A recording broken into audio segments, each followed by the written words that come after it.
Bonsoir à tous, très heureux de vous retrouver pour Le Sport, l'émission de tous les sports, une émission que l'on débute ce soir par du football en salle. Vendredi, l'équipe de Jartazi-Boussu affrontait l'équipe de Louvain. Jartazi-Boussu évolue en première division nationale à la Ligue. Les joueurs d'Ablak Wafik présentent de grandes ambitions cette saison. Malheureusement, cela s'est plutôt mal passé pour eux vendredi face à Louvain. Reportage avec Massimo Diemidio et Benjamin Liberda.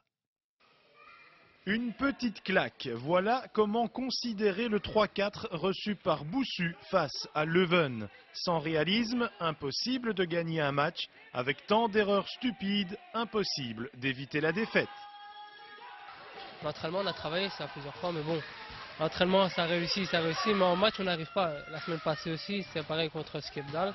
On fait 2-2 chez eux, on a 20 occasions, on ne les met pas dedans. On doit s'en vouloir qu'à nous-mêmes. Pourtant, le talent ne manque pas dans cette formation de Jartazi-Boussu. Le coach, Ablak Wafik, dispose de joueurs de grande qualité, d'un Bargiban ô combien spectaculaire entre les perches, à un Santos déroutant et auteur de 2 buts. Les jaunes et noirs ne doivent craindre personne. Les points forts, c'est l'enthousiasme qui règne ici dans le club. Puis aussi, il y a aussi le fait qu'on a quand même transféré des bons joueurs comme Bargiban, qui est quand même un des meilleurs, si pas le meilleur gardien de Belgique, les deux séries confondues, que ce soit l'Union belge ou la Ligue.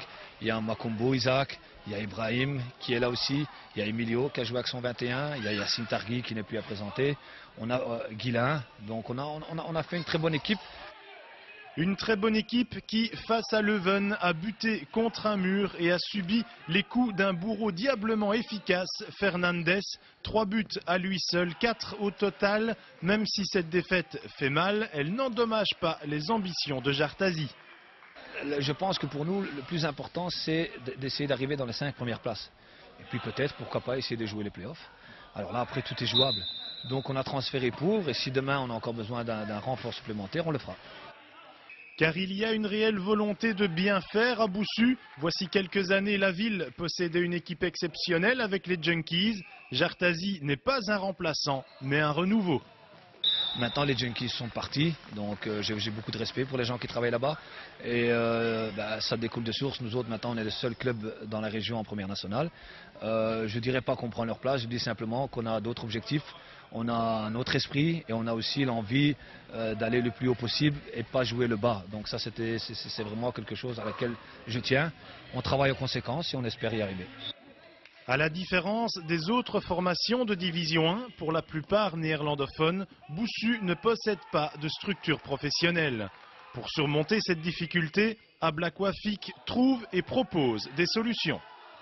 La plupart des équipes sont fort aidées par la commune. Donc nous non, on n'a aucune aide à part le bourgmestre qui nous soutient comme il peut, parce que bon, c'est pas toujours évident.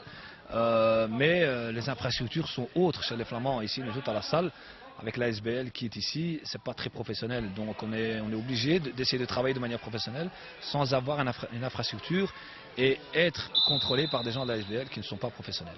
Maintenant, moi je fais appel à toutes ces régions qui ont une très bonne salle et qui veulent avoir un club de première nationale chez eux. Je fais un appel que je suis tout à fait ouvert et que si demain il y avait une proposition intelligente d'une SBL qui veut absolument avoir un club avec qui progresser, eh bien moi je suis tout à fait d'accord.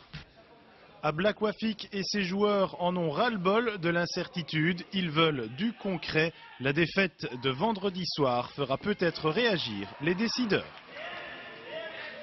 Voilà les Boussu.